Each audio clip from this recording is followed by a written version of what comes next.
નમસ્તે વિદ્યાર્થી મિત્રો, યુટ્યુબના માધ્યમ દ્વારા સર્વોપરી સ્કૂલમાં આપનું હાર્દિક સ્વાગત છે. ધોરણ 10 વિષય સામાજિક વિજ્ઞાન અંતર્ગત આજે આપણે પાઠ 9 વન અને વન્ય જીવન સંસાધન વિશે ભણીશું. પાઠ સમજીએ એ પહેલા તમે ઝડપથી તમારા બધાની હાજરી કમેન્ટ બોક્સમાં નોંધાવી લેજો. હું 2 મિનિટ માટે ઊભી છું. ખાસ મિત્રો હાજરી પૂરવામાં ભૂલ કરતા નહીં, કારણ કે કોણ અહીંયા હાજર છે એ તમે હાજરી પૂરો તો જ ખબર પડે.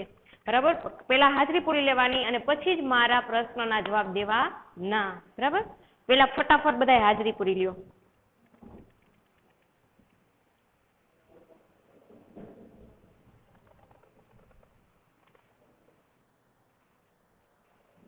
ચાલો વિદ્યાર્થી મિત્રો, પૂરાઈ ગઈ બધાની હાજરી? સરસ. તો થોડું પુનરાવર્તન કરી લઈશું અગાઉના પિરિયડનું. બરાબર ને? જે આપણે 8મો પાઠ ભણ્યા હતા એમાં થોડાક પ્રશ્નો પૂછી લઉં ને. મને લાગે તમે બધાએ વાંચ્યું જ હશે. બરાબર, ટૂંકમાં જ જવાબ આપવાનો છે કે ભારતીય કૃષિ સંસાધન પરિષદે જમીનના કેટલા પ્રકારમાં વહેંચી છે? કેટલા પ્રકાર પાડ્યા છે કે જમીનને કેટલા પ્રકારમાં વહેંચી છે? જો આ પ્રશ્ન તમને બહુ પૂછાય પણ છે.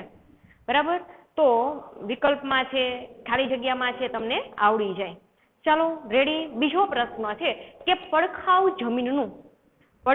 જમીનનું અન્ય નામ શું છે? ફટાફટ કમેન્ટ બોક્સમાં તમારો જવાબ આપજો. પડખાઉ જમીનનું અન્ય નામ શું છે? રેડી, લખાઈ ગયું બધાને? તો ત્રીજો પ્રશ્ન છે મારો કે ભારતમાં કાળી જમીન કુલ ક્ષેત્રફળના કેટલા ટકા ક્ષેત્રફળમાં છે? બરાબર, ભારતમાં કાળી જમીન કુલ ક્ષેત્રફળના કેટલા ટકા ક્ષેત્રફળમાં સમાવિષ્ટ છે? બરાબર, સંખ્યા તમારે દર્શાવવાની રહી એટલે ઝડપી થાય. અપાઈ ગયા જવાબ? સરસ, વેરી ગુડ. લખો છો ને બધાય? વાંચવાનું પણ સાથે સાથે છે જ. બરાબર, હમણાં હું જોઉં છું કે મને કેટલાય સાચા જવાબ આપ્યા છે. ચાલો મિત્રો, તો હવે 9મો પાઠ વન અને વન્ય જીવન સંસાધન વિશે તમે હવે અગાઉના પાઠમાં આપણે જોયું. બરાબર ને, કે સંસાધન છે એ ક્યારે સંસાધન કહેવાય. બરાબર, પછી એમાં આપણે જમીન ને એ બધું ભણ્યા. પણ હવે વન અને વન્ય જીવન સંસાધન. પાઠ્યપુસ્તક ખુલ્લું રાખજો મિત્રો, અને સાથે પેન્સિલ પણ રાખવાની. એક વાક્યના વિકલ્પ આપને એમાંથી જ મળી જાય. રેડી રહો? ચાલો. માનવનું અસ્તિત્વ, પ્રગતિ અને વિકાસ સંસાધનોને આભારી છે.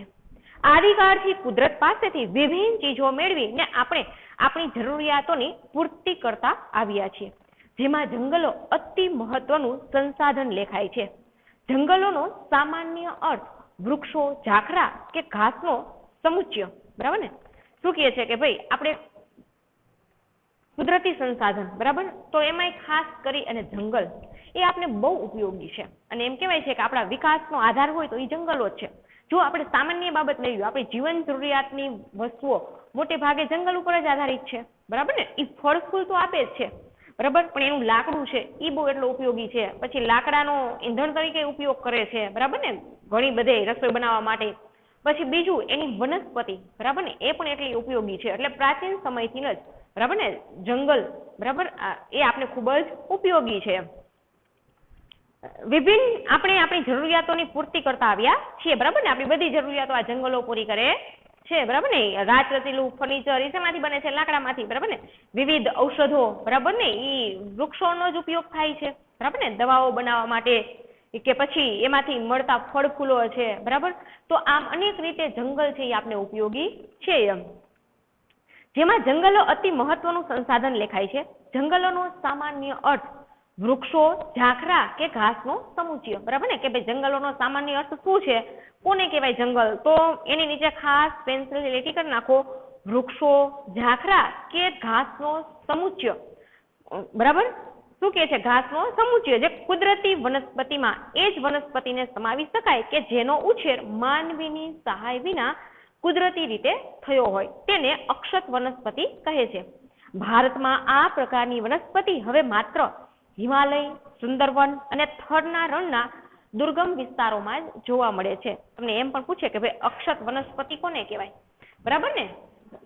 પેલા તો જંગલોનો સામાન્ય અર્થ શું કહીશું? બરાબર ને? સામાન્ય અર્થ શું આપશો જંગલોનો? તો વૃક્ષો, ઝાખરા કે ઘાસનો સમુચ્ચય. બરાબર ને? સામાન્ય અર્થ શું થાય કે જંગલ કોને કહેવાય? તો ભાઈ જેમાં વૃક્ષો, ઝાખરા અને ઘાસનો સમુચ્ચય, બરાબર, આને આપણે કહેશું જંગલ. પછી તમને બીજો પ્રશ્ન એમ પણ પૂછે કે અક્ષત વનસ્પતિ કોને કહેવાય, બરાબર ને, અક્ષત વનસ્પતિ કોને કહેવાય, બરાબર, તો જેનો ઉછેર માનવીની સહાય વિના, માણસે એમાં કઈ ન કર્યું હોય, બરાબર ને, તો માનવીની સહાય વિના કુદરતી રીતે થયો હોય.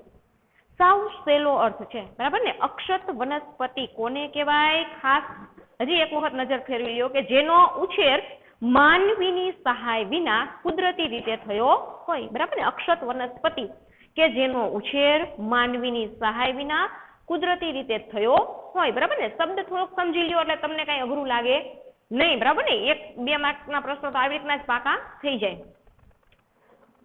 ભારતમાં આ પ્રકારની વનસ્પતિ હવે માત્ર હિમાલય, સુંદરવન અને થરના રણના દુર્ગમ વિસ્તારોમાં જોવા મળે છે, બરાબર ને. તમને એમ પણ પૂછે કે ભાઈ હવે આ અક્ષત વનસ્પતિ ક્યાં જોવા મળે છે, બરાબર ને, તો હિમાલય, સુંદરવન અને થરના રણના દુર્ગમ વિસ્તારોમાં જોવા મળે છે. બાકી ક્યાંય અક્ષત વનસ્પતિ જોવા મળતી નથી, બરાબર ને, ખાસ યાદ રાખજો. હવે જંગલોનું વર્ગીકરણ. આ વર્ગીકરણ જુદી જુદી દ્રષ્ટિએ કરવામાં આવે છે. આબોહવાને આધારે જંગલના પ્રકારો તમે ધોરણ 9માં શીખી ગયા છો, બરાબર ને. આબોહવાને આધારે જંગલના પ્રકારો તો તમે 9મા ધોરણમાં ભણ્યા છો. અહીં આપણે વહીવટી તથા માલિકી અને વ્યવસ્થાપનની દ્રષ્ટિએ પડતા જંગલોના 3 પ્રકાર વિશે જાણીશું, બરાબર ને. શું કે છે, વહીવટી દ્રષ્ટિએ જંગલોના પ્રકારો. ખાસ યાદ રાખજો, બરાબર. વહીવટી દ્રષ્ટિએ જંગલોના કુલ કેટલા પ્રકાર પાડવામાં આવ્યા છે, બરાબર ને, તો 3 છે. જો મિત્રો, શું કે છે, પેલું અનામત જંગલો. ખાસ યાદ રાખજો, વહીવટી દ્રષ્ટિએ તમને વિકલ્પમાં પૂછે કે ભાઈ વહીવટી દ્રષ્ટિએ જંગલોના કેટલા પ્રકાર છે, તો 3. એક વાક્યના પ્રશ્નમાં પૂછે તો પણ હવે તો આવડી જ જાય, બરાબર ને, સમજો એટલે. તો પેલું અનામત જંગલ, બરાબર. હવે અનામત જંગલમાં શું હોય, તો આ પ્રકારના જંગલોમાં સીધા સરકારી તંત્રના નિયંત્રણમાં હોય છે. આ પ્રકારના જંગલો સીધા સરકારી તંત્રના નિયંત્રણમાં હોય છે. એમાં લાકડા કાપવા કે વીણવા તથા પશુ ચારણ માટે પ્રવેશ કરવાની મનાઈ હોય છે, બરાબર ને. આ સરકારની અંદર જ રહેલા હોય છે, બરાબર. એમાં તમે લાકડું કાપી શકો નહીં, બરાબર, કે અંદર પશુઓ છે એને ચરાવવા માટે પણ લઈ જઈ શકીએ નહીં, બરાબર ને. તો એ જંગલને કેવા કહેવાય, અનામત જંગલ, બરાબર. ખાસ હજી એક વખત નજર ફેરવ્યો, અનામત જંગલ. આ પ્રકારના જંગલો સીધા સરકારી તંત્રના નિયંત્રણમાં હોય છે, બરાબર ને.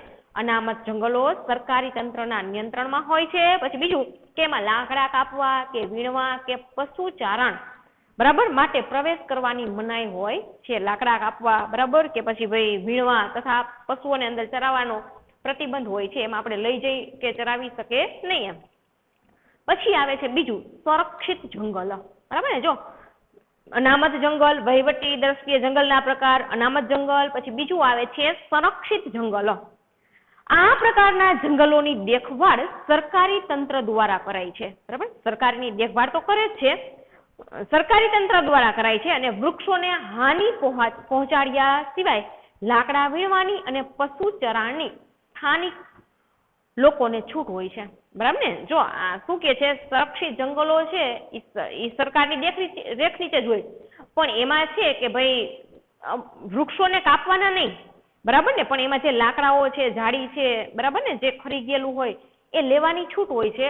અને જે સ્થાનિક લોકો એટલે કે જંગલની આજુબાજુ જે રહેતા હોય એ લોકો છે એના પોતાના પશુઓને છે જંગલની અંદર જઈ અને ચરાવી શકે છે, એની છૂટ હોય છે, બરાબર. તો એ કયા જંગલોમાં છૂટ હોય છે, એટલી સંરક્ષિત જંગલોમાં, બરાબર ને. સરકારની દેખ નીચે જ હોય છે, બરાબર. પણ લાકડા વીણવા, વૃક્ષને નુકસાન પહોંચાડ્યા વગર લાકડા વીણી શકો તમે, કે સ્થાનિક લોકો છે એ પશુ ચારણ પણ કરી શકે એમ.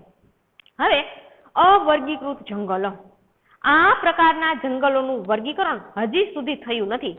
અહીં વૃક્ષોના કાપવા તથા પશુ ચરાણ પર કોઈ પ્રતિબંધ નથી, બરાબર ને. વહીવટી દ્રષ્ટિએ હવે જંગલના કેટલા પ્રકાર એકદમ ક્લિયર થઈ ગયું. અનામત જંગલ, બરાબર, સંરક્ષિત જંગલ અને અવર્ગીકૃત જંગલ. એવો પ્રશ્ન પૂછે કે ભાઈ વહીવટી દ્રષ્ટિએ જંગલોના પ્રકાર જણાવો, બરાબર. તો અનામત જંગલ, બરાબર, પછી આ સંરક્ષિત જંગલ અને અવર્ગીકૃત જંગલ. અનામત જંગલમાં શું કીધું મેં તમને, બરાબર ને, કે સરકારની દેખરેખ નીચે જ હોય, કે ભાઈ એમાં તમે લાકડાઈ કાપી શકો નહીં અને સ્થાનિક લોકો પશુચારણ માટે એના પશુને લઈ જઈ શકે નહીં, પ્રતિબંધ હોય એમ.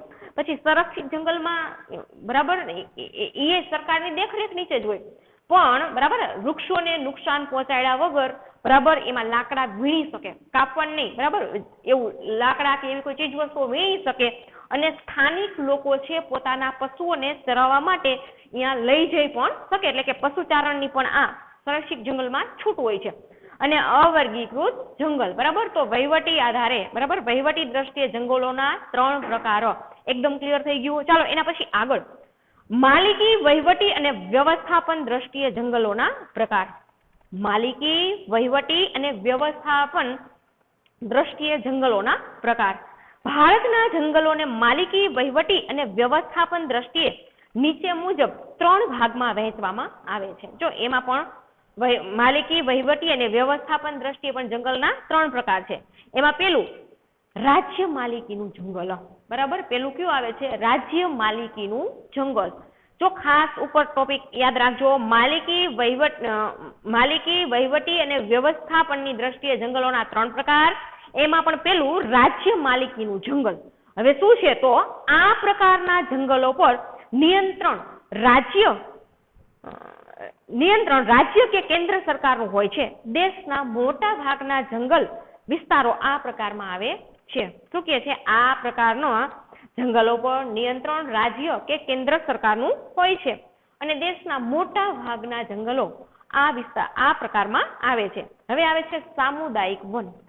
આ પ્રકારના જંગલો પર સ્થાનિક સ્વરાજ્યની સંસ્થાઓ એટલે કે ગ્રામ પંચાયત, નગરપાલિકા, મહાનગરપાલિકા, જિલ્લા પંચાયતનું નિયંત્રણ હોય છે, બરાબર. સામુદાયિક વન, બરાબર, એમાં કોનું નિયંત્રણ હોય છે, તો ખાસ યાદ રાખજો, સ્થાનિક સ્વરાજ્ય સંસ્થાનું એમ.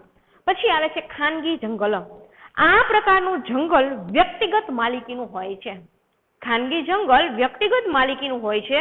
મોટે ભાગે ઓડિશા, મેઘાલય, પંજાબ અને હિમાચલ પ્રદેશમાં આ પ્રકારના જંગલો વિશેષ જોવા મળે છે. જોકે આ પ્રકારના ઘણા ખરા જંગલો ક્ષત વિક્ષત અવસ્થામાં તો કેટલાક ઉજળ અવસ્થામાં આવી ગયા છે, બરાબર ને. હવે માલિકી, વહીવટી, બરાબર, અને વ્યવસ્થાપનની દ્રષ્ટિએ જંગલોના 3 પ્રકારો, બરાબર ને. રાજ્ય માલિકીનું જંગલ કે મોટા ભાગના જંગલો છે એ આ પ્રકારમાં જ આવી જાય છે. પછી કેન્દ્ર સરકાર કે રાજ્ય સરકારની દેખરેખ નીચે જ હોય છે. પછી બીજું આવે છે સામુદાયિક વન, બરાબર ને, જે સ્થાનિક સ્વરાજ્યની સંસ્થાઓ, બરાબર ને, મોટે ભાગે એ સંભાળે છે. અને ખાનગી જંગલ, બરાબર, જે અમુક રાજ્યમાં જોવા મળે છે. ચાલો હવે નિર્વનીકરણ, જંગલનો વિનાશ. માણસે, બરાબર ને, વિકાસ તો ઘણો બધો સાંઈધો પણ જંગલનો અને વૃક્ષોનો બેફામ નાશ કર્યો છે. કારણ કે આપણી જરૂરિયાતો જ એટલી બધી છે, વસ્તી જ એટલી બધી છે કે આટલી બધી વસ્તીને પહોંચાડવા, એની જરૂરિયાતોને પહોંચી વળવા માટે જંગલો માણસો બેફામ કાપે છે. ચાલો સમજીએ. નિર્વનીકરણ એટલે કે જંગલોનું નષ્ટ થવું, બરાબર ને, જંગલોનો નાશ. માણસ જરૂરિયાત માટે નાશ કરે છે, પણ તમને ખબર છે હમણાં જ એમેઝોનના જંગલોમાં ખૂબ આગ લાગી ગઈ હતી, બરાબર ને. એવી કુદરતી ઘટના થઈ કે આખા એમેઝોનના જંગલમાં, તમે હમણાં જ ન્યૂઝમાં વાંચ્યું હશે, બરાબર ને, કારણ વગરના કેટલા બધા વૃક્ષો એમાં સળગી ગયા. નિર્વનીકરણ એટલે કે જંગલોનું નષ્ટ થવું. અત્યંત ઊંચા દરે થતું નિર્વનીકરણ આપણા દેશની નહીં પણ સમગ્ર વિશ્વની મુખ્ય સમસ્યા પૈકીની એક છે. જંગલોનો નાશ એ ખાલી ભારતનો જ નહીં પણ સમગ્ર વિશ્વની, બરાબર ને, એક મોટી સમસ્યા છે. માનવીની વિકાસ યાત્રાનું પરિણામ તેને ગણી શકાય. જોકે કુદરતી રીતે પણ વૃક્ષો નાશ પામે છે, પણ તે માનવીના હસ્તક્ષેપથી થતા વિનાશની તુલનામાં નગણ્ય છે, બરાબર ને. કુદરતી રીતે વૃક્ષો નાશ પામે છે, પણ માણસો જેટલું, બરાબર ને, આ વૃક્ષોને નુકસાન કરે છે એટલું કુદરત પહોંચાડતી નથી, બરાબર ને. કારણ કે આપણી જરૂરિયાતો જ એટલી બધી છે એટલે વૃક્ષો છે બેફામ આપણે કાપીએ છીએ. પણ હવે જાગૃત રહેવું જોઈએ, બરાબર ને. જેટલા વૃક્ષો કપાય છે એની સામે નવા વૃક્ષો ઉગી જવા જોઈએ. પડતર જમીન છે અહીંયા વૃક્ષોનું વાવેતર થઈ જવું જોઈએ એમ. નિર્વનીકરણની અસરો, બરાબર ને, આ વૃક્ષો કપાઈ જશે તો પછી, બરાબર, એની શું અસર થશે એમ. તો નિર્વનીકરણની અસરો વ્યાપક રીતે અનુભવાય છે. પેલું તો બરાબર ને? તમને ખબર છે ને વૃક્ષો છે એ પેલું કામ શું કરે છે ખબર છે? વાતાવરણને શુદ્ધ કરવાનું. તમને ખબર છે ને વિજ્ઞાનમાં આપણે ભણ્યા જશો, કારણ કે વૃક્ષો છે એ હવામાનનો કાર્બન ડાયોક્સાઇડ છે એ શોષી લે છે. બરાબર ને? તમે વિજ્ઞાનમાં ભણ્યા જશો કે વનસ્પતિ સૂર્યપ્રકાશની હાજરીમાં પ્રકાશ સંશ્લેષણની ક્રિયા દ્વારા, બરાબર ને, હવામાનનો કાર્બન ડાયોક્સાઇડ શોષી લે છે અને આપણે શું આપે છે? ઓક્સિજન. એટલે વાતાવરણને શુદ્ધ કરવાનું કામ કરતું હોય તો કોણ કરે છે? વૃક્ષો. બરાબર ને? તો નિર્વનીકરણની વ્યાપક રીતે અનુભવાય છે. વાતાવરણમાં કાર્બન ડાયોક્સાઇડની માત્રા વધે છે. બેફામ વૃક્ષો કાપશું એટલે સ્વાભાવિક છે કે કાર્બન ડાયોક્સાઇડ શોષાવાનો તો છે જ નહીં, એની માત્રા વધી જશે. હરિત ગૃહ પ્રભાવની એટલે કે ગ્રીન હાઉસ ઇફેક્ટની અસરો વધારે ઘેરી બની છે. વૃક્ષોનું આચ્છાદન દૂર થતા માટીના ધોવાણથી ખેતીની ફળદ્રુપતાની સમસ્યા વધે છે. જો આ પ્રશ્ન તમને પૂછાય, ખાસ મુદ્દા યાદ રાખજો કે નિર્વનીકરણની શું અસર થશે, તો પેલો મુદ્દો છે, બરાબર ને, વાતાવરણ. કારણ કે કાર્બન ડાયોક્સાઇડનું પ્રમાણ વધી જશે. વૃક્ષો છે એ કાર્બન ડાયોક્સાઇડ શોષી લે છે અને ઓક્સિજન આપે છે. વાતાવરણની સમતુલા જળવાઈ જાય છે. પણ આપણે વૃક્ષો જ કાપી નાખી છે તો એ એક મોટો પ્રશ્ન રહેશે. તો પેલું શું? કાર્બન ડાયોક્સાઇડની માત્રા વધશે. પછી બીજું કે ગ્રીન હાઉસ ઇફેક્ટ, બરાબર ની અસર વધારે ઘેરી બનશે જેમ વૃક્ષો કપાશે એમ. પછી વૃક્ષોનું આચ્છાદન દૂર થતા માટીના ધોવાણથી ખેતીની ફળદ્રુપતાની સમસ્યા વધશે. બરાબર ને? આપણે ગઈકાલે જ સમજ્યા હતા કે સ્વાભાવિક છે કે વૃક્ષો કપાઈ જાય એટલે ફળદ્રુપ માટી છે એનું ધોવાણ વધી જાય. ખાસ કરીને ખેતરના પાડે વૃક્ષો વાવીએ, બરાબર, તો એ વૃક્ષો છે એ જમીનનું ધોવાણ થતું અટકાવી દે છે એમ. એટલે જો વૃક્ષો કપાઈ જશે તો એ પણ એક સમસ્યા ઊભી થશે. પછી દ્વીપકલ્પીય ભારતના જંગલોમાં મોટા પાયા પર થયેલ નિર્વનીકરણના કારણે જંગલ વિસ્તાર ઘટ્યો છે. બરાબર ને? દ્વીપકલ્પ વિસ્તારમાં જે જંગલો છે એ મોટા પ્રમાણે વૃક્ષો બેફામ કપાણા છે.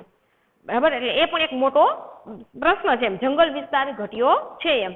વળી અનેક સજીવોએ પોતાના કુદરતી આવાસો ગુમાવ્યા. મેં કાલે જ કીધું હતું ને, કારણ કે આપણે વૃક્ષો કાપી નાખી છે પણ ઘણા બધા જીવ સૃષ્ટિ એવી છે, બરાબર ને, ઘણા બધા પશુ પક્ષીઓ પણ એવા છે કે એની જાતિ હવે છે ને લુપ્ત થતી જાય છે. હવે એ નામશેષ થઈ જશે.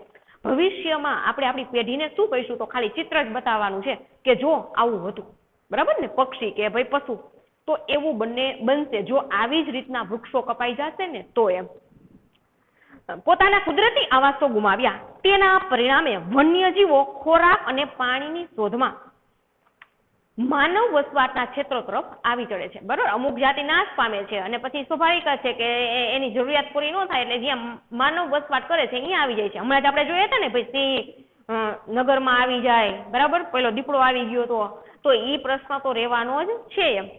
માંસાહારી વન્ય જીવો દ્વારા જંગલની નજીકના ક્ષેત્રોમાં વસતા પશુપાલકોના પાલતુ પશુઓના મારણના બનાવો વધી રહ્યા છે. હવે બેફામ વૃક્ષો કપાય છે એટલે સ્વાભાવિક છે કે જંગલની અંદર માંસાહાર કરતા હોય એવા પશુ શું કરે છે? પોતાના ખોરાકની શોધ માટે જે જંગલ વિસ્તારમાં રહેતા હોય, બરાબર ને, તમે જોયું છે ને જુનાગઢની આજુબાજુમાં આપણે જે નેસ છે તો ઘણી વખત આવે છે કે ભાઈ કોઈ પેલા મેર જ્ઞાતિ છે ભાઈ, તો એના ઘણા બધા પશુઓ અહીંયા હોય જ, બરાબર ને, તો ગાયને લઈ જાય કે વાછરાને લઈ જાય. આવા બનાવો તો બને છે અને બીજા પણ શહેરમાં આવી જાય છે હવે તો એવું કેમ બને છે? કારણ કે એને જે કુદરતી વાતાવરણ મળવું જોઈએ એ જંગલમાં એને મળતું નથી એમ. હવે વન સંરક્ષણ અંગેના ઉપાયો, હવે શું કરવાનું? બરાબર, એના માટે શું ઉપાય કરવા જોઈએ? જો ખાસ આ તમને મોટા પ્રશ્નમાં પણ પૂછાય, બરાબર ને, તેની અસરો જણાવો એમ પૂછાય તો એ તો તમે હવે 2-3 વાક્યમાં લખી શકો. સરસ, બરાબર ને. આપણે સમજ્યા ને કે ભાઈ નિર્વનીકરણથી પેલું તો વાતાવરણમાં કાર્બન ડાયોક્સાઇડની માત્રા વધી જાય, બરાબર. પછી બીજું તો વૃક્ષો છે એ વાતાવરણ શુદ્ધ કરવાનું જ કામ કરે છે ને. પછી બીજું ભાઈ અમુક વન્ય જીવો છે એ લુપ્ત થતા જશે, બરાબર. પછી સ્થાનિક લોકોમાં જે નજીક રહેતા હોય એમાં આવી જશે તો આવી ઘણી બધી સમસ્યાઓ થશે. હવે વન્ય સંરક્ષણ અંગેના ઉપાયો, બરાબર. હવે શું કરવું જોઈએ? તો લાકડાના વિકલ્પે વાપરી શકાય તેવી સામગ્રી માટે સંસાધનો હાથ ધરવા. શું કહે છે? લાકડાના વિકલ્પે, પણ જ્યાં હોય ત્યાં લાકડાની બદલે બીજી વસ્તુ વપરાય, બરાબર ને. એટલે વૃક્ષો કાપવા પડે નહીં, બરાબર. બને ત્યાં લગી લાકડાનો ઓછો ઉપયોગ કરી, પણ એની બદલે તમને ખબર છે હમણાં જો પેલા વાંસના બનાવે છે, બરાબર ને. હવે લાકડાને નહીં પણ પેલું વાંસ ઉગે છે, ઘાસ, એમાંથી સરસ મજાના ઘણી જગ્યાએ આપણે તો જોઈ છે, બરાબર ને.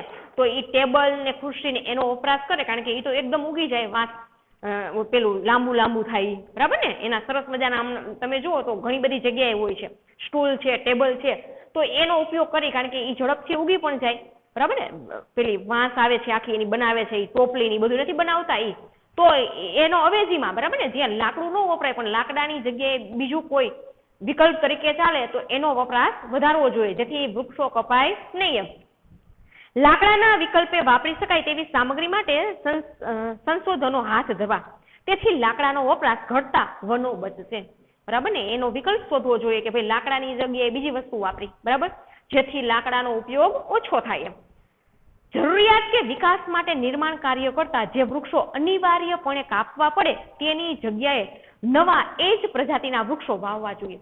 ઘણી વખત, બરાબર ને, આપણે જોઈ છે ને કે રસ્તો બનાવવા માટે કે પહોળો કરવા માટે વૃક્ષોને કાપે છે, બરાબર, તો એ વૃક્ષો જ, બરાબર, એ જ જાતિના વૃક્ષો તરત જ બીજે વાવી દેવા જોઈએ, બરાબર. જરૂર પડે અને કાપવાનું થાય તો એ જ વૃક્ષ પાછું બીજે, બરાબર, વવાઈ જવું જોઈએ એમ.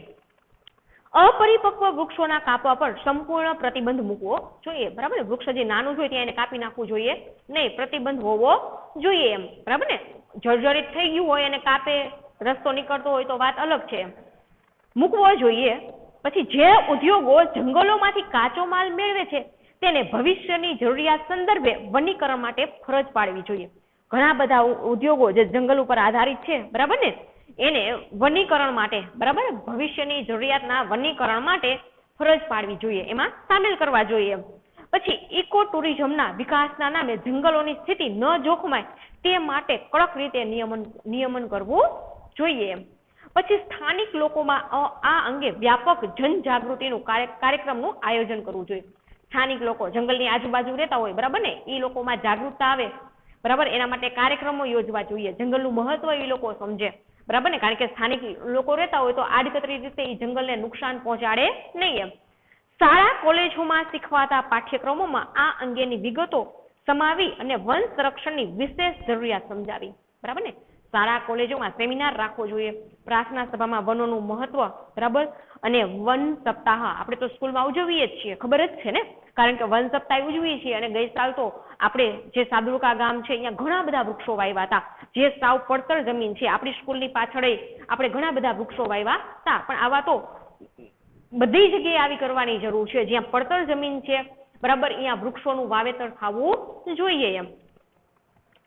પછી ઘાસચારો અને બળતર માટેની જરૂરિયાત માટે સામાજિક વનીકરણ અને કૃષિ વનીકરણ ને આયોજનબદ્ધ પ્રોત્સાહક પગલા ભરી સઘનપણે વિસ્તારવા. શું કહે છે? ઘાસચારો અને બળતર માટેની જરૂરિયાત માટે સામાજિક વનીકરણ અને કૃષિ વનીકરણ ને આયોજનબદ્ધ પ્રોત્સાહક પગલા ભરી સઘનપણે વિસ્તારવા, બરાબર.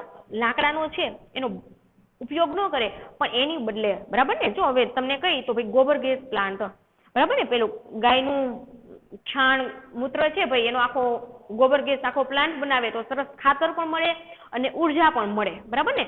એટલે જે લાકડાઓ ઉપયોગ કરે છે રસોઈ બનાવવામાં ને એમાં, કે એનો ઉપયોગ થાય નહીં એમ, બે કામ થાય એમ. બળતણની જરૂરિયાતમાં લાકડાના વપરાશને બદલે સૌર ઉર્જા, કુદરતી વાયુ વગેરે જેવા વિકલ્પો બનાવવા જોઈએ. જંગલના લાકડા જો વાપરતા હોય તો એની બદલે, બરાબર ને, સૌર ઉર્જા, બરાબર ને, સૌર કુકર છે, બરાબર, પછી સૌર્ય ઉર્જા ઉપરથી ભાઈ આપણે શું સૌર પ્લાન્ટ આખો રાખીએ ઘરે, બરાબર, જેનાથી લાકડાનો ઉપયોગ થાય નહીં એમ. લાકડાના વપરાશને બદલે સૌર ઉર્જા, કુદરતી વાયુ વગેરે જેવા વિકલ્પો અપનાવવા જોઈએ. લાકડાની બદલે આ બધાનો ઉપયોગ કરવો જોઈએ એમ. વન સંસાધનોના કરકસરભર્યા ઉપયોગ કરવો, બરાબર ને, બેફામ વપરાશ કરવો જોઈએ નહીં, એનો કરકસરપૂર્વક ઉપયોગ કરવો જોઈએ. કીટકોથી ક્ષતિગ્રસ્ત થયેલા વૃક્ષોને દૂર કરવાથી અન્ય તંદુરસ્ત વૃક્ષોના વિકાસની પ્રક્રિયા ઝડપી બને છે. ઘણી વખત કીટકોથી વૃક્ષો છે સાવ ક્ષતિગ્રસ્ત થઈ ગયા હોય, બરાબર ને, તો એ વૃક્ષોને દૂર કરવાથી કે ભાઈ એવો કોઈ રોગ આવી ગયો હોય તો એનો યોગ્ય નિકાલ કરવો જોઈએ, બરાબર, જેથી કરી અને એ બીજા વૃક્ષોને પણ એની અસર થાય નહીં એમ. દાવા નળથી જંગલોને ભારે નુકસાન થાય છે. જંગલમાં આગ લાગે, મેં તમને હમણાં જ કીધું ને કે થોડાક સમય પહેલા એમેઝોનના જંગલમાં ખૂબ આગ લાગી હતી. ઘણા બધા વૃક્ષો, બરાબર ને, બહુ લાંબો સમય આગ તો ચાલી હતી અને ઘણા બધા, એમેઝોનનું તો ઘણું મોટું જંગલ છે, ઘણા બધા વૃક્ષો એમાં નાશ પામ્યા. તો આના માટે જાગૃત રહેવું જોઈએ, બરાબર ને. ઝટ એનો ઉકેલ લઈ આવવો જોઈએ, સમય લગાવવો જોઈએ નહીં, કારણ કે કારણ વગર ના, બરાબર ને. કારણ કે વૃક્ષો છે એ ઘર્ષણના લીધે પણ જંગલમાં, ગીચ જંગલ હોય તો ડાળીઓના ઘર્ષણના લીધે પણ જંગલમાં આગ લાગી જાય છે. તો એના માટે આપણે જાગૃત રહેવું જોઈએ ને તાત્કાલિક એના ઉપાય થવા જોઈએ એમ. દાવાનળથી જંગલોને ભારે નુકસાન થાય છે. તેના શમન માટે રાષ્ટ્રીય સ્તરે અલાયદું તંત્ર કે દળ ઊભું કરવું, બરાબર ને. આવું અચાનક જ બનતું હોય છે, તો ઝડપી એના માટે આખી વ્યવસ્થા જ ઊભી કરવી જોઈએ કે તાત્કાલિક એ અહીંયા પહોંચી જાય અને એ આગ છે એ કાબુમાં લઈ લે, જેથી બેફામ વૃક્ષોને નુકસાન થાય નહીં એમ. જંગલ ક્ષેત્રોમાં આવેલા ધાર્મિક આસ્થા કેન્દ્રો પર ભરાતા મેળા યોજાતા ભંડારા કે પરિક્રમા સમયે પરિવહનની સુવિધા વધતા અને પ્રવાસ સુગમ થતા હજારો યાત્રિકો પહોંચે છે. તે સમયે થતો કચરાનો યોગ્ય નિકાલ ન થવાથી જંગલ દૂષિત થાય છે. સાચી વાત છે. પરિક્રમામાં લોકો જાય છે, મેં કીધું ને ઘણા માણસો જાય છે, ભેગો નાસ્તો પણ લેતા જાય, નાસ્તો કરતા આવે, જબલા ફેંકતા આવે, બરાબર. અને ચારેય બાજુ આપણે ગંદકી કરતા આવીએ છીએ, માણસો જાય જ છે. તમને ખબર છે થોડાક સમય પહેલા જ, 2 વર્ષ પહેલા જ, બરાબર, એક સ્કૂલ અને વિદ્યાર્થીઓ આખા એ સ્વચ્છતા અભિયાનમાં જોડાણા હતા, બરાબર ને. તો હવે દરેક નાગરિકે જાગૃત બનવું પડશે. આપણે જાય છીએ તો અહીંયા જેમ આવે અહીંયા જંગલમાં કચરો ફેંકીને ન આવીએ, સાથે જ લાવીએ, ડસ્ટબિનમાં જ નાખીએ, બરાબર. અને એવો કચરો શું કામ બને ત્યાં લગી પ્લાસ્ટિકનો જ ઓછો ઉપયોગ કરીએ, બરાબર. થેલી લઈ જઈએ, ડબ્બો લઈ જઈએ, કે જેથી ખલાસ થઈ જાય પાછું લઈ આવીએ ઘરે, અહીંયા જઈને પ્રદૂષણ જ ન કરીએ કાંઈ. એના માટે વ્યક્તિગત જવાબદારી છે. દરેક વ્યક્તિ જાગૃત બને તો જ એ શક્ય બને એમ. કારણ કે જોઈએ છીએ ઘણા બધા સ્થળો છે, એમાં ખાસ કરીને પરિક્રમામાં અહીંયા તો જાય છે, તો જંગલમાં ઘણો બધો કચરો કરીને જ માણસો આવે છે. પશુ ચરાણ માટે અલાયદા વિસ્તારો રાખવા જોઈએ, બરાબર ને. પશુ ચારણ માટે એના માટેનો અમુક વિસ્તાર રાખી દેવો જોઈએ કે અહીંયા છે પશુઓને ચરાવવા લઈ જઈ શકે. પછી બધે જઈ શકે નહીં, કારણ કે પશુઓ છે એ પણ નુકસાન તો કરે જ છે એમ. હવે વૈવિધ્યસભર વન્ય જીવન, બરાબર. જો આમાંથી તમને પૂછાય કે વન સંરક્ષણ અંગેના ઉપાયો, મોટા પ્રશ્નમાં પૂછાય તો આ મુદ્દા બરાબર સમજી લેજો, સાવ સહેલું છે, બરાબર. એક વખત વાંચી લ્યો એટલે મુદ્દા અઘરા નથી અને નિર્વનીકરણ આવી જાય, બરાબર ને. એની શું અસર થાય તો હવે તમે સમજ્યા છો એટલે એ પણ એકદમ કમ્પ્લીટ થઈ જશે. ચાલો, વૈવિધ્યસભર વન્ય જીવન. ભારતમાં આબોહવા અને ભૂપૃષ્ઠની દ્રષ્ટિએ ઘણી વિવિધતા જોવા મળે છે, બરાબર ને. બધે એક સરખું વાતાવરણ હોય નહીં, બરાબર ને. દરેક જગ્યાએ અલગ અલગ વાતાવરણ હોય એમ. ભારતમાં આબોહવા અને ભૂપૃષ્ઠની દ્રષ્ટિએ ઘણી વિવિધતા જોવા મળે છે, બરાબર ને. જમીન પણ બધે એક સરખી હોતી નથી, જે આપણે અગાઉ પાઠમાં ભણ્યા એમ. આ ભૌગોલિક વૈવિધ્યના કારણે જીવ જંતુઓ, પશુ પક્ષીઓ અને વનસ્પતિમાં વિવિધતા જોવા મળે છે. કારણ કે આપણે જોયું ને કે દરેક જગ્યાએ જમીન સરખી ન હોય, આબોહવા સરખી ન હોય, બરાબર. હિમાલય છે તો અહીંયા એકદમ ઠંડી હોય અને રાજસ્થાનમાં તમે આવો તો એકદમ તીવ્ર ગરમી હોય, બરાબર ને. તો એ દરેક જગ્યાએ અલગ અલગ વાતાવરણ, આબોહવા હોય, બરાબર ને. અને જમીન પણ બધે અલગ અલગ હોય છે એમ. તો ભારતમાં આબોહવા અને ભૂપૃષ્ઠની દ્રષ્ટિએ ઘણી વિવિધતા જોવા મળે છે. આ ભૌગોલિક વૈવિધ્યના કારણે જીવજંતુઓ, પશુ પક્ષીઓ અને વનસ્પતિમાં વિવિધતા જોવા મળે છે, બરાબર ને. શું કહે છે કે આ ભૌગોલિક વિવિધતાના કારણે, બરાબર ને, પશુ પક્ષી અને જીવજંતુઓમાં પણ વિવિધતા જોવા મળે છે. કારણ કે અમુક વાતાવરણમાં અમુક પક્ષીઓ જ રહી શકે, બરાબર, અમુક પશુઓ જ રહી શકે. એના માટે એને અનુકૂળ એવું વાતાવરણ હોવું જોઈએ એમ. વિશ્વમાં પશુ પક્ષીઓની લગભગ 15 લાખ જેટલી પ્રજાતિઓ છે, બરાબર ને. તમને એમ પ્રશ્ન પૂછે કે વિશ્વમાં પશુ પક્ષીઓની કેટલા લાખ જેટલી પ્રજાતિઓ છે, એની નીચે પેન્સિલથી અંડરલાઈન કરી નાખો 15 લાખ.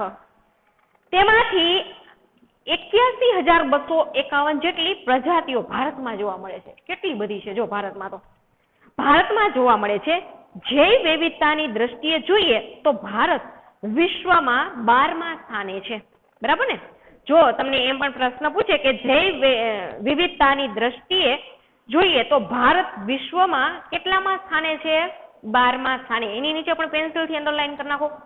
ભારતમાં એશિયા, યુરોપ અને આફ્રિકાના ત્રણેય પ્રકારના વન્યજીવો જોવા મળે છે. એશિયા, યુરોપ અને આફ્રિકાના, બરાબર, ત્રણેય પ્રકારના વન્યજીવો ભારતમાં જોવા મળે છે.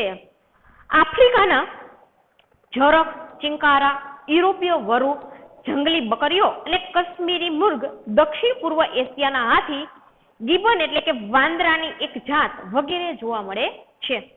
ભારતના જૈવ વૈવિધ્યમાં કાળા રંગના રીંછ, એક સિંગી ભારતીય ગેંડો અને હરણ, વિવિધ પ્રકારના સાપ મુખ્ય પક્ષીઓમાં મોર, ઘોરાડ, બાજ, કલકલિયો, સુરખાબ અને સારસ જોવા મળે છે.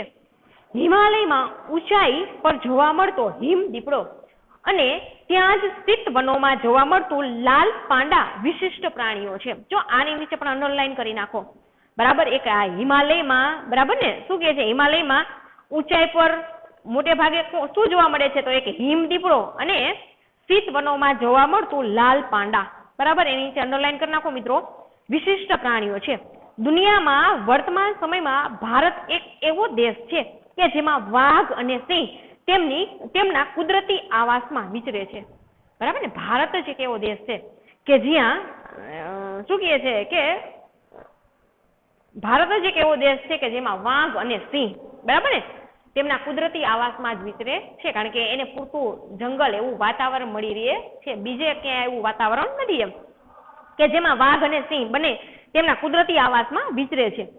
શિયાળા દરમિયાન રાજસ્થાનમાં કેવલા દેવના રાષ્ટ્રીય ઉદ્યાન, ભરતપુર અને ગુજરાતના નળ સરોવર જેવા ઝડપલાવિત વિસ્તારોમાં અસંખ્ય યાયાવર પક્ષીઓ દૂર દૂરથી શિયાળો ગાળવા આવે છે. બીજા દેશોમાંથી પણ ઘણા બધા પક્ષીઓ આવે છે એમ, બરાબર ને. ગુજરાતમાં નળ સરોવર અને રાજસ્થાનના કેવલા દેવન, બરાબર. એ તમે અગાઉ સમાજમાં ભણી ચૂક્યા છો એમ. તમને નકશામાં કદાચ પૂછે, બરાબર ને, કે કેવલાદેવ અભયાન ક્યાં આવેલું છે, રાષ્ટ્રીય ઉદ્યાન, બરાબર ને, તો એ નકશામાં તમે જોઈ અને દર્શાવી શકો એમ. પછી ઓડિશાના સમુદ્ર કિનારાના રેતીના તટે સમુદ્રી કાચબા ઈંડા મૂકવામાં આવે છે. ભારતીય અજગર અને વિવિધ પ્રકારના સાપ તથા દક્ષિણના ગીચ વર્ષાવનોમાં રાજનાગ જોવા મળે છે, બરાબર ને. હવે લુપ્ત થતું વન્ય જીવન, બરાબર, કારણ કે પૂરતું વાતાવરણ ન મળે, બરાબર. એ માણસોએ તો નુકસાન કર્યું છે, કુદરતી રીતે પણ વનને ઘણું બધું નુકસાન થયું છે. એનું પરિણામ શું આવ્યું કે અમુક જાતિઓ, વન્ય જીવો એ લુપ્ત થઈ ગયા. મેં તમને કીધું ને કે જો આવું જ વાતાવરણ રહેશે તો આપણે ભવિષ્યની પેઢીને ખાલી ચિત્ર જ બતાવવાનું રહેશે, બરાબર ને. તો એવી પરિસ્થિતિ નિર્માણ થવી જોઈએ નહીં. તો મિત્રો, એ મુદ્દો છે લુપ્ત થતું વન, એ આપણે બીજા પિરિયડમાં ભણશું. જો અત્યારે જે ભણ્યા છો, બરાબર ને, એને બરાબર વાંચજો, સમજજો, કારણ કે તમારે હજી અગાઉના પિરિયડનું લખવાનું જ છે, એટલે હું ખાલી વાંચવા જ આપું છું, બરાબર.